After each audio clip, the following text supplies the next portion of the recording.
大家好，今次想同大家介紹位於大埔新樓設計上研。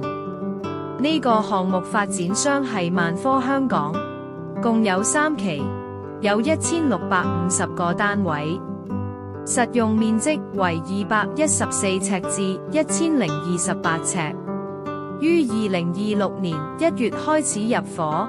小學校網為84，中學校網為大埔區。上研呢個單位3房2廳連套廁，全屋係輕車奶油風，用奶油白做主調，再襯埋燕麥色同原木裝飾。客飯廳打造視覺層次與流動感，客廳電視牆選用咗細紋大理石，再配埋木條子坑紋同圓弧修飾，層次感好豐富。飯廳呢邊我哋用咗淺灰色碎石牆襯原木板，唔同物料交織埋一齊，有種復古得嚟又好自然嘅質感。玄關位置特意設計咗一組原木色高身換鞋櫃連儲物空間，入面有齊掛衣架同矮凳，令人一返到屋企就有種被照顧到嘅舒適感。主人房延續咗奶油木質風，床頭牆新揀咗淺玫紅色，優雅得嚟又唔浮誇。我哋將床頭板同梳妝台做成一體化，拉長視覺空間。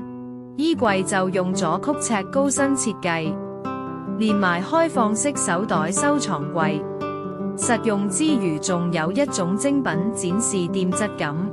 大仔房做咗一體化佈局，動線好流暢，色調用咗溫潤嘅奶茶色同白橡木，營造一個安靜嘅學習環境。細仔房就用咗莫蘭迪綠配奶油白，好清新。我哋用咗閣樓床設計，拱門造型加埋綠色護欄，好似細路仔嘅私人城堡咁。呢個大埔上研嘅設計，成功將輕奢感同北歐風融合埋一齊，希望大家鍾意今次介紹嘅設計。